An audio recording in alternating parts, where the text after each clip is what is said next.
अस्सलाम वालेकुम। उम्मीद है आप खैरियत से होंगे। इस लेक्चर से हम डिस्कस कर रहे हैं एक नया structure which is iterative structure. देखिए, इससे पहले हमने पढ़ा कंडीशनल स्ट्रक्चर और सीक्वेंशियल स्ट्रक्चर। अब सीक्वेंशियल स्ट्रक्चर किधर हम यूज़ करते हैं, जिधर हमने एक सीक्वेंस के साथ किसी प्रॉब्लम को सॉल्व करना होता है। और उसके बाद आता है कंडीशनल स्ट्रक्चर, जब हमने उस सीक्वेंस को ब्रेक करके किसी एक पार्टिकुलर स्टेटमेंट को एग्जीक्यूट करना है और किसी एक स्टेटमेंट को इग्नोर करना है। जैसे हमने एग्जांपल्स पढ़ी पास फेल वाली, तो उधर हम यूज करते हैं कंडीशनल स्ट्रक्चर। अब नेक्स्ट प्रॉब्लम ये आती है कि अगर आपने किसी एक स्टेटमेंट को और नंबर ऑफ स्टेटमेंट्स को अगेन एंड अगेन रिपीट करना है, ठीक है? तो रिपीट करने के लिए हम जो स्ट्रक्चर यूज करते हैं it is known as iterative structure और लूपिंग स्ट्रक्चर, जिसमें हम किसी एक स्टेटमेंट और सेट ऑफ स्टेटमेंट्स को अगेन एंड अगेन रिपीट करते हैं। तो देखिए, आइटरेटिव स्ट्रक्चर को इम्प्लीमेंट करने के बेसिक स्टेप्स क्या हैं। वेरी फर्स्ट हमने इनिशियलाइज करना होता है। इनिशियलाइज करने का ये मतलब है, हमने बताना है कि वेयर टू स्टार्ट रेपिटेशन, के रिपीट करना शुरू आप किधर से करेंगे। देखें, लाइफ जो है, अगर हम लाइफ पे गौर करें तो लाइफ का कोई ना कोई स्टार्ट है। इसी तरह से लाइफ में इंक्रीमेंट होता है, मतलब लाइफ में कोई जंप है। जैसे कि हर साल हमारी जो एज है वो एक साल जो है वो इंक्रीज हो जाती है। इसी तरह लाइफ का कोई ना कोई एंड है।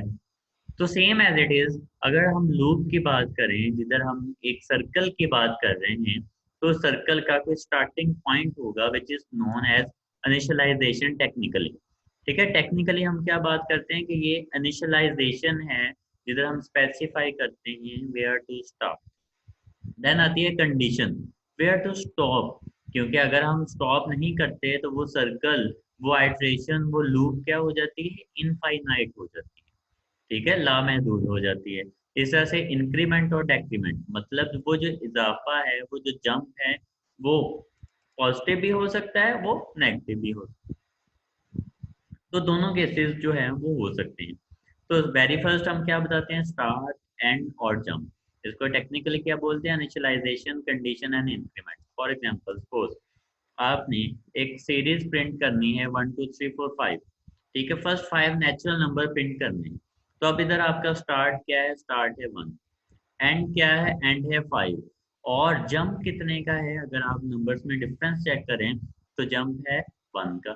सेम एज इट इज, अगर आपने कुछ इस तरह की आउटपुट प्रिंट करनी है, तो अब इस सिनेरियो के अंदर अगर आप देखें, तो इस सिनेरियो में स्टार्ट क्या है, स्टार्ट है 5। एंड क्या है, एंड है 1। और जंप कितना है, अगर आप डिफरेंस चेक करें तो जंप कितने का आ रहा है, -1 का। तो जो जंप है, ये इंक्रीमेंट भी हो सकता है और डेक्रीमेंट भी हो सकता है, इजाफा भी हो सकता है और नेगेटिव भी हो सकता है। तो होप सो ये बेसिक्स जो हैं, स्टेप्स, ये क्लियर हो गए होंगे। देन है टाइप्स ऑफ लूप। तो वेरी फर्स्ट टाइप है वाइल लूप, जैसे हमने कंडीशंस की टाइप्स पढ़ी थी, इफ कंडीशन, ठीक है, इसी तरह से इफ एल्स इफ और स्विच वगैरह। तो इस तरह से लूप की जो वेरी फर्स्ट टाइप है, ये क्या है हमारे पास, वाइल लूप।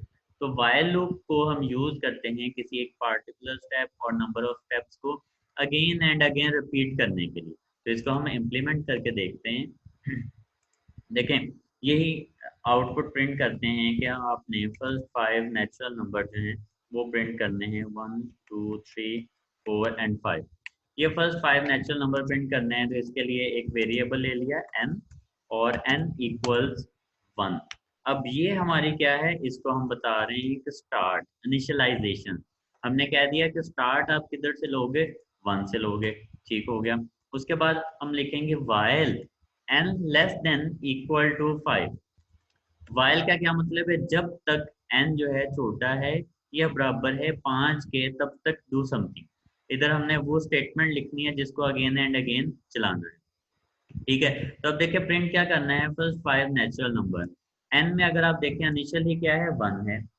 तो C out, sorry, system dot out dot print L N, print क्या करने जा रहे हैं हम, n।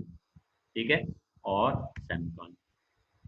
उसके बाद थर्ड स्टेप ये था, ये आपकी आ गई कंडीशन। ठीक है, जिसको हम बोल रहे हैं कि ये स्टॉप है, इंक्रीमेंट और डेक्रीमेंट। अब इंक्रीमेंट 1 2 3 4 5, तो कितने का इजाफा हो रहा है? 1 का। तो सिंपली लिख देंगे n इक्वल्स n प्लस 1।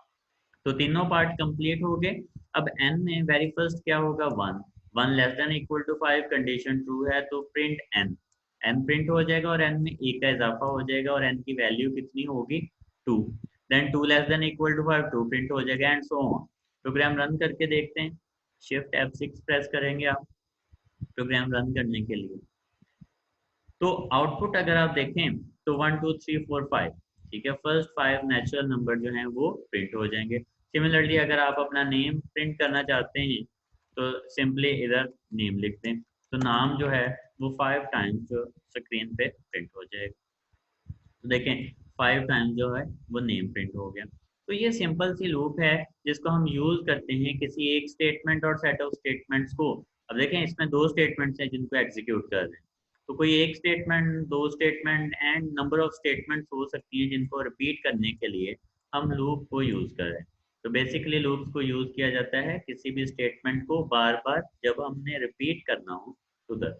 और अभी हमने डिस्कस की है व्हाइल लूप, जिसमें आप पहले स्टार्ट बताते हैं, देन स्टॉप बताते हैं और देन जो इंक्रीमेंट है वो डिस्कस किया जाता है। तो होप सो व्हाइल लूप जो है इसका कॉन्सेप्ट क्लियर हो गया होगा। नेक्स्ट लेक्चर में इंशाल्लाह हम डिस्कस करेंगे डू व्हाइल लूप को किस तरह से यूज किया जाता है। इस लेक्चर के लिए इतना ही। अल्लाह हाफ़िज़।